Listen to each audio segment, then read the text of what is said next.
Jemaat Tuhan yang dikasihi oleh Tuhan Yesus Kristus, apa kabarnya? Masih tetap semangat? Luar biasa, amin. Haleluya. Saya percaya saat ini dimanapun jemaat berada, semuanya dalam lindungan Tuhan, dalam keadaan sehat, tanpa kekurangan suatu apapun, amin. Kita kembali lagi untuk ibadah online di minggu hari ini. Saya percaya semuanya bersuka cita untuk datang dalam hadirat Tuhan. Mari kita tundukkan kepala kita untuk berdoa di hadapan Tuhan. Bapa, terima kasih untuk segala kebaikan anugerah-Mu yang terindah ya Tuhan.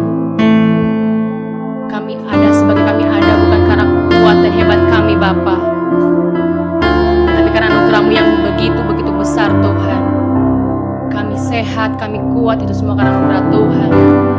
Dari hari Senin sampai hari ini kami bisa terus beraktivitas semua karena anugerah-Mu ya Bapa. Terima kasih buat segalanya ya Tuhan. Kami bersyukur, bahkan kami bangga punya Bapa seperti-Mu. Dan tiba saatnya Tuhan kami mau datang lagi ke dalam hadirat-Mu ya Tuhan. Persiapkan hati kami lebih sungguh, lebih dalam lagi Bapa, untuk datang dan masuk dalam hadirat-Mu yang nyata Tuhan. Kami percaya Kau hadir di tengah-tengah kami ya Tuhan. Kami percaya Yesus Lord. Haleluya. Haleluya. Haleluya. Oh, kami bersyukur punya Bapa seperti-Mu. Haleluya. Oh, terima kasih. Mari kita akan pujian ini dengan sungguh-sungguh di hadapan Tuhan. Katakan, saat indah ku berhadapan denganmu, memandang wajah-Mu, Yesus kekasih jiwaku.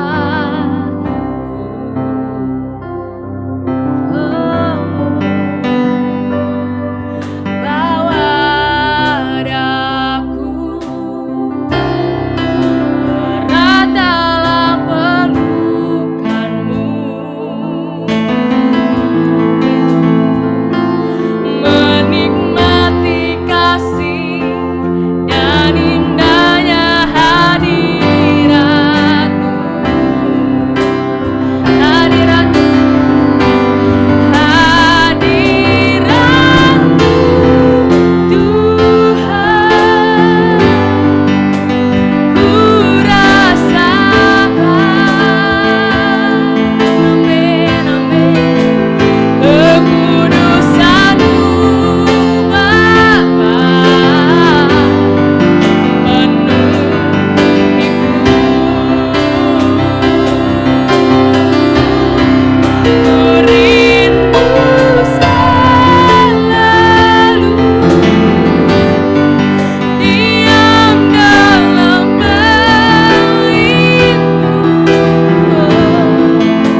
Kekudusan-Mu Bapa.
Ya Yesus, terima kasih Bapa.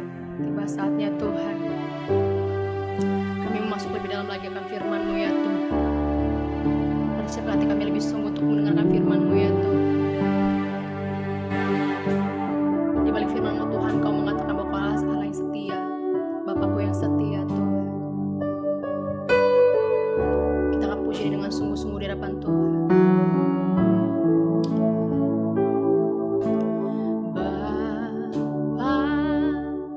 Kau setia, Bapa, Kau mulia, tenanglah jiwaku, aman bersamamu, lewati lebih dari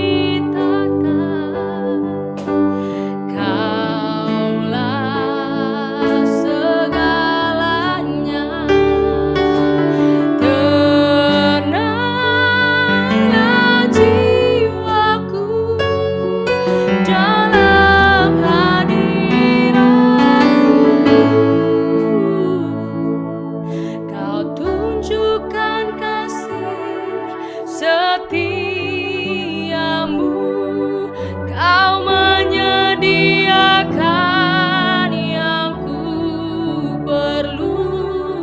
Kau setia, Kau mulia, dulu, sekarang, dan selamanya. Kau tunjukkan kasih setiamu, Kau menyediakan yang ku perlu. Kau setia, Kau mulia, Bapa, Kau setia, Kau tunjukkan kasih setiamu, Kau menyediakan yang ku perlu.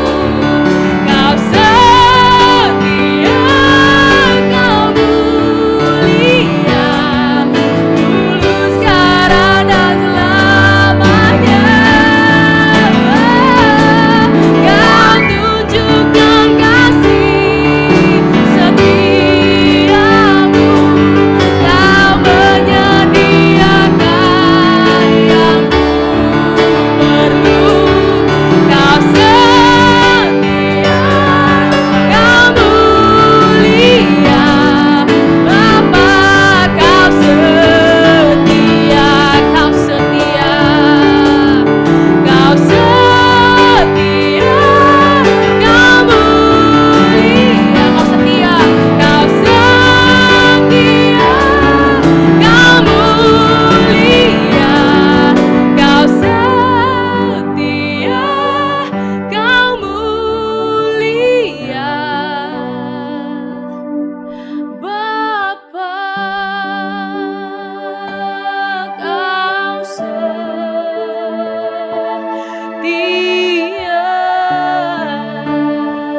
Terima kasih ya Tuhan.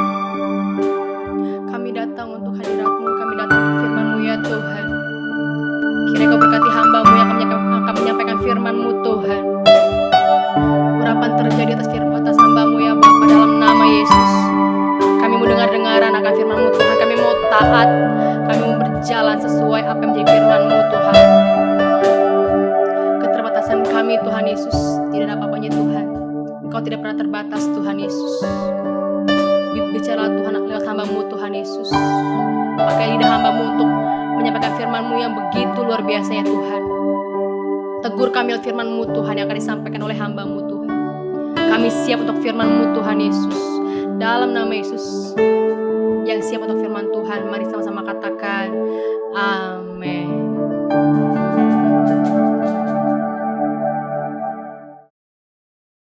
Shalom saudara, selamat hari Minggu dalam kasih dan anugerah Tuhan. Kembali kita beribadah dalam kemurahan Tuhan pada minggu terakhir di bulan Juni. Dan mungkin itu adalah ibadah online yang terakhir bagi kita, karena bulan depan kita akan mulai ibadah seperti biasa dalam new normal seperti dianjurkan oleh pemerintah. Hari ini kita akan menutup dengan tema yang sama, yang adalah memanifestasikan terang ilahi. Dan kita sudah belajar dari minggu pertama, minggu kedua, tiga sampai minggu ini tentang dasar-dasar memanifestasikan terang ilahi itu. Karena kita disebut terang melalui iman kita kepada sumber terang, yang adalah Yesus Kristus Tuhan, sehingga selazimnya sebagai orang percaya kita memanifestasikan terang karena itu adalah perintah dan kehendak Allah. Hari ini saya membawa saudara dan saya melihat firman Tuhan di dalam Lukas 10 ayat 30 sampai 37. Kita akan mempelajari satu topik yang sangat umum terkenal, tetapi di mana kita bisa petik sebuah pelajaran yang penting. Judul perikopnya adalah orang Samaria yang murah hati, Lukas 10:30. Jawab Yesus, adalah seorang yang turun dari Yerusalem ke Yeriko. Ia jatuh ke tangan penyamun-penyamun yang bukan saja merampoknya habis-habisan, tetapi yang juga memukulnya, dan yang sesudah itu pergi meninggalkannya setengah mati. Kebetulan ada seorang imam turun melalui jalan itu. Ia melihat orang itu, tetapi ia melewatinya dari seberang jalan. Demikian juga seorang Lewi datang ke tempat itu. Ketika ia melihat orang itu, ia melewatinya dari seberang jalan. Lalu datang seorang Samaria yang sedang dalam perjalanan ke tempat itu. Dan ketika ia melihat orang itu, tergeraklah hatinya oleh belas kasihan. Ia pergi kepadanya lalu membalut luka-lukanya, sesudah ia menyiraminya dengan minyak dan anggur.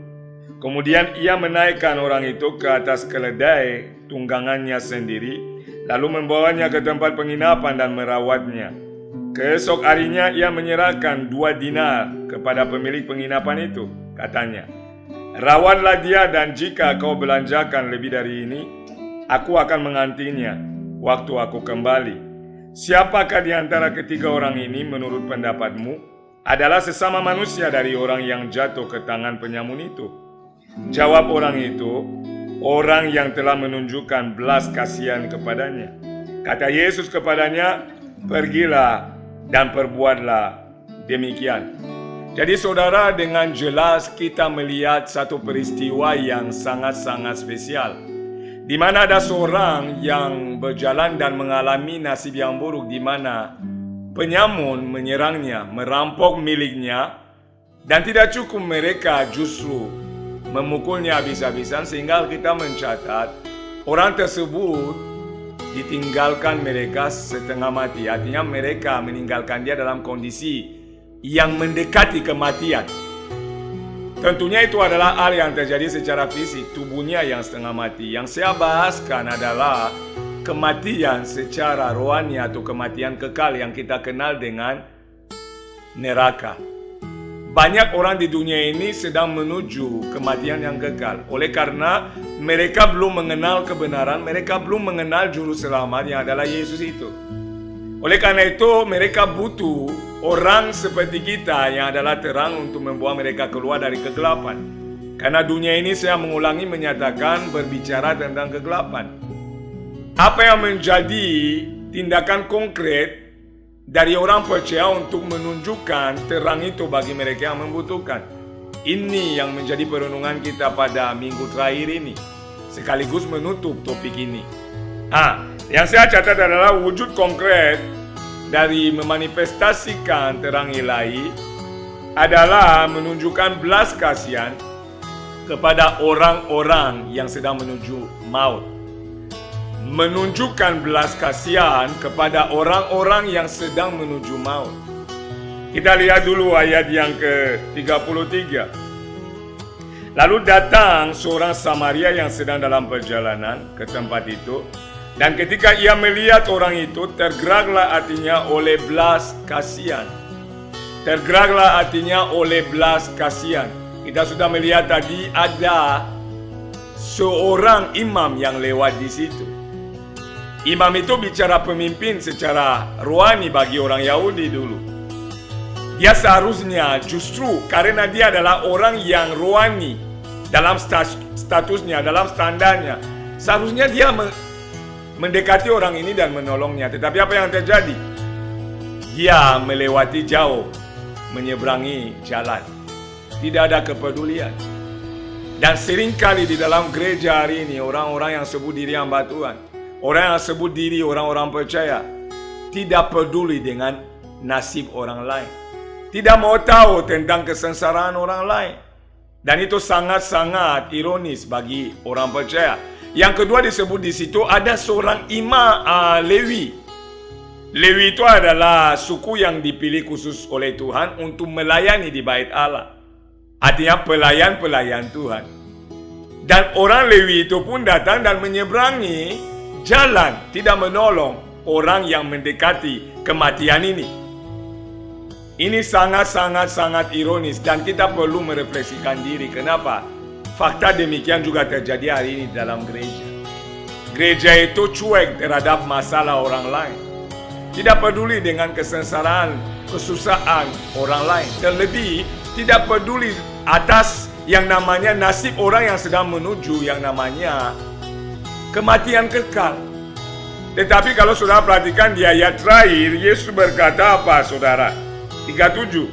Jawab orang itu, orang yang telah menunjukkan belas kasihan kepadanya, kata Yesus kepadanya, pergilah dan perbuatlah demikian. Jadi Yesus dengan jelas menyatakan kepada orang yang bertanya bahwa pergilah dan tunjukkanlah belas kasihan juga bagi siapapun yang kamu temukan, karena mereka butuh pertolongan.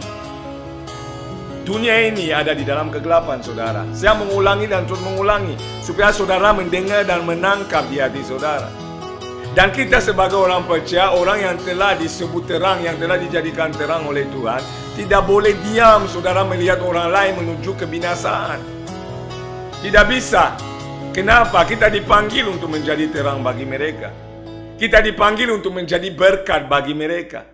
Dengan cara apa? Menunjukkan belas kasihan bagi mereka, bukan mencuekin mereka. Bukan acuh tak acuh. Bukan dengan memalingkan wajah kita seolah-olah kita nggak lihat. Itu bukan sifat orang percaya, bukan sifat orang yang disebut terang.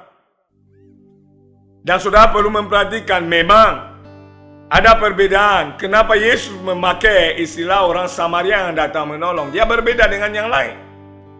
Perlu saya ingatkan bahwa orang Samaria itu bermusuhan dengan orang Yahudi yang lain. Padahal mereka punya akar yang sama.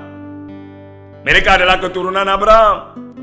Tetapi karena perbedaan tentang al peribadatan, karena orang Samaria membuat tempat ibadah mereka untuk menyembah Allah di Gunung Gerizim, sehingga orang Yahudi yang lain anggap itu mereka bertentangan dengan firman Allah, karena menurut mereka harus beribadah di Yerusalem. Memang orang Samaria mereka tercampur dalam pernikahan dengan bangsa lain, sedangkan Tuhan berkata jangan. Sehingga orang Yahudi yang lain anggap mereka itu berbeda dengan mereka. Mereka adalah orang kafir dan musuh mereka. Tetapi Yesus memberi pelajaran yang luar biasa. Lepas dari semua perbedaan ini, orang Samaria yang turun, dia justru menolong orang yang sengsara ini. Dia menolong dengan cara yang hebat. Kenapa? Alkitab catat di ayat 33. Dia tergerak oleh belas kasihan. Apakah kita hari ini punya belas kasihan buat orang lain yang belum mengenal Yesus? Apakah kita punya belas kasihan bagi mereka yang belum mendengar, atau mungkin sudah mendengar tetapi hati mereka masih keras? Kita hari ini diingatkan saudara, kita harus punya belas kasihan tanpa memandang status, tanpa memandang perbedaan, tanpa memandang apapun. Kita harus memiliki belas kasihan. Dan ingat baik-baik, belas kasihan punya definisinya dalam Kamus Besar Bahasa Indonesia supaya kita paham. Perasaan iba atau sedih melihat orang lain menderita, itu belas kasihan. Perasaan iba dan sedih melihat orang lain menderita. Apakah itu yang adalah sifat kita hari ini? Bahkan ditambahkan kemurahan hati. Dan ingat baik-baik, kemurahan hati adalah buah roh yang dicatat dalam Galatia 5 ayat 22. Orang yang ikut Yesus, orang yang sudah disebut terang, punya kemurahan hati atau belas kasihan terhadap orang lain. Sehingga mereka akan peduli ketika melihat orang lain belum mengalami apa yang sudah kita alami. tidak akan cuek saja, saudara. Ini masalah gereja hari ini masalah orang percaya hari ini. Orang percaya terlalu egosentris, pikir diri sendiri dan tidak pernah memikirkan rencana Allah. Rencana Allah adalah keselamatan bagi semua orang, seluruh dunia ini. Yesus mati buat seluruh dunia. Oleh karena besar kasih Allah akan dunia ini, sehingga dia telah mengaruniakan anaknya yang tunggal, supaya setiap orang yang percaya kepadanya tidak binasa tetapi memperoleh hidup yang kekal. Kasih Allah adalah bagi seluruh dunia, bukan untuk saudara saja dan saya, bukan untuk orang Kristen atau orang tertentu, tidak. Itu adalah kasih yang universal, kasih yang umum. Sehingga melalui kita yang sudah dapat anugerah, Tuhan mau belas kasihan yang sama kita curahkan bagi orang lain, sehingga melalui tindakan kita yang adalah belas kasihan, orang lain dapat diselamatkan dari jalan maut itu. Seperti orang Samaria telah menolong orang yang sudah hampir mati ini. Saya tarik perhatian saudara hari ini di minggu terakhir bulan Juni. Apakah saudara sudah menunjukkan belas kasihan kepada orang lain? Apakah saudara dan saya sudah peduli terhadap nasib orang lain? Apakah saudara sudah meresponi firman Tuhan seperti Yesus katakan di ayat 37, pergilah dan lakukanlah hal yang sama. Itu adalah sebuah perintah Yesus, itu adalah sebuah anjuran. Tetapi apakah kita sudah meresponinya? Apakah sudah kita melakukannya? Ini menjadi perenungan saudara. Jangan menjadi orang Kristen yang pasif. Karena belas kasihan bicara aksi, bukan pasif. Bicara tindakan yang nyata dan bukan sekedar pengakuan. Karena banyak orang hari ini lihat orang sengsara, aduh kasihan orang ini.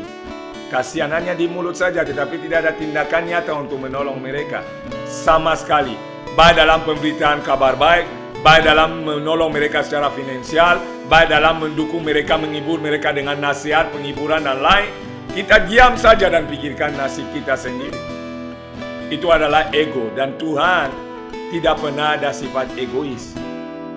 Kalau Tuhan mau memikirkan kekudusannya, dia tidak pernah menyelamatkan kita. Tetapi Tuhan selalu melihat manusia dengan cara pandang penuh dengan belas kasihan. Apapun yang Yesus lakukan selama dia ada di bumi, Alkitab sering catat, hanya oleh belas kasihan. Dari belas kasihan itu dia timbul dari kata kasih, saudara. Dan kasih itu selalu melihat orang lain seperti Tuhan melihat mereka. Kasih itu selalu mau melihat orang lain mengalami rencana Tuhan yang sempurna dan bukan kebinasaan. Karena bagaimanapun keselamatan adalah hadiah terbaik. Di atas promosi dunia ini, di atas sukses yang orang nilai secara materi dan seterusnya, sukses yang sesungguhnya bagi kita orang percaya adalah ketika melalui keselamatan yang telah kita terima, kita juga mengambil bagian. Sehingga orang lain yang ada di dalam kegelapan dapat melihat terang dan mengalami keselamatan yang sama. Itulah tugas, bukan sekedar pendeta atau hamba Tuhan, itu tugas saudara sebagai umat percaya. Karena orang yang tanya kepada Yesus tidak disebut hamba Tuhan atau imam atau orang Lewi. Justru orang Lewi yang seharusnya bertindak demikian dengan belas kasihan, justru mereka menjadi hakim, mereka melewati jalan yang jauh. Seolah-olah orang ini tidak layak untuk ditolong. Dan seringkali yang tidak bisa kita pungkiri di gereja, banyak orang yang demikian.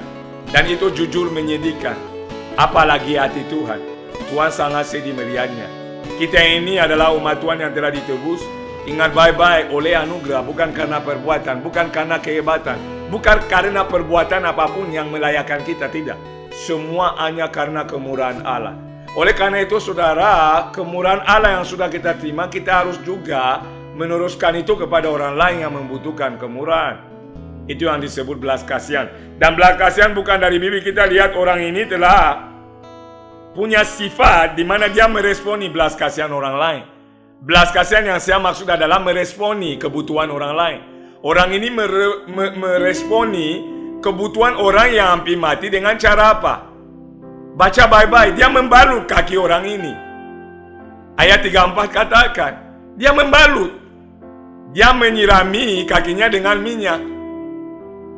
Dia mulai merawat, saudara. Dia tidak diam sekedar bilang kasihan saja, tidak. Dia meresponi dengan nyata, dengan tindakan. Maka iman adalah dibuktikan melalui tindakan nyata, saudara. Kalau tidak, itu adalah iman yang kosong, kata Yakobus.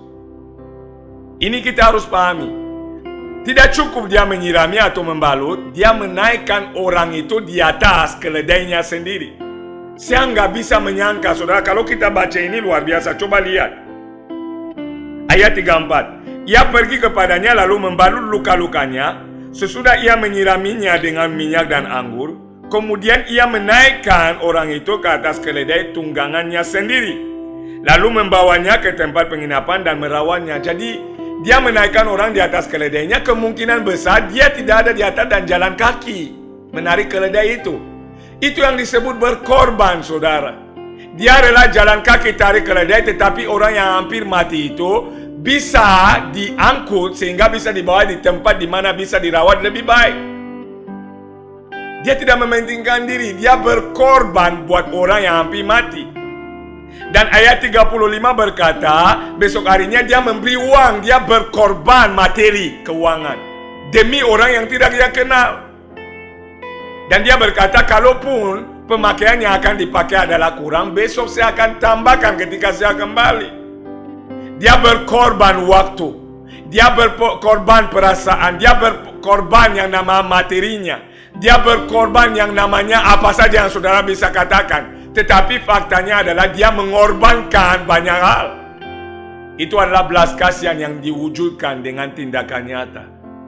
Maka saudara, saya memanggil saudara dan saya termasuk untuk mulai bertindak dengan belas kasihan dan kenyataan yang bisa dinikmati oleh orang yang menuju maut. Mereka menuju kematian kekal karena tidak mengenal sumber keselamatannya adalah Yesus. Minimal korbankanlah waktumu memberitakan kabar baik Injil melalui handphonemu, melalui media sosial, melalui sarana yang sudah bisa gunakan, melalui melihat orang secara langsung, saksikan Yesus. Kalau bisa, kadang-kadang kalau sudah punya materi yang lebih, korbankan materi saudara, keuangan saudara untuk memberkati mereka. Korbankan perasaan saudara, karena nggak enak kadang-kadang kita beritakan Injil, kita dikatakan justru kita yang gila, kita yang ero. Tidak apa-apa, korbankan harga diri demi orang lain mendengar berita kabar baik, sehingga mereka dapat menemukan terang yang adalah Yesus dan diselamatkan. Apa yang saudara korbankan selama ini demi jiwa-jiwa?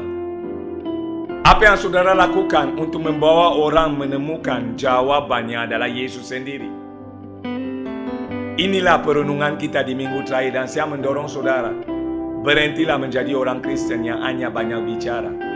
Berhentilah orang Kristen yang pandai berkata-kata manis. Tetapi jadilah orang Kristen yang menunjukkan kasih saudara, belas kasihan saudara dengan tindakan yang nyata bagi orang lain. Seperti Yesus telah membuktikannya, seperti kisah ini mengajarkan kepada kita, sehingga nama Tuhan pasti dipermuliakan. Kenapa? Satu orang percaya, sorga itu bersorak-sorai, malaikat itu bersorak-sorai di sorga. Tuhan disenangkan. Saudara kan sudah menjadi bagian kerajaan Allah, artinya mulai berjuang untuk kepentingan kerajaan Tuhan. Itulah memanifestasikan terang ilahi. Berhenti memikirkan apa yang kita dapat. Berhenti memikirkan apa keuntungan bagi kita. Kenapa? Keuntungan terbesar sudah kita terima, keselamatan dari Yesus. Keuntungan terbesar adalah pribadi Yesus yang ada dalam hidup kita. Keuntungan terbesar adalah roh Allah yang tinggal di dalam saudara. Tidak ada lagi keuntungan yang lain yang bisa diharapkan. Saudara sudah menerima yang terbaik. Persoalannya adalah apakah saudara mau yang lain yang menuju maut itu juga mengalami yang terbaik? Seharusnya iya. Kenapa? Orang percaya punya kasih, dan kasih mau melihat orang lain mengalami sesuatu yang lebih. Itulah yang saya bisa sampaikan pada minggu terakhir ini. Tuhan Yesus memberkati. Saya katakan shalom dan tetap semangat. Amin.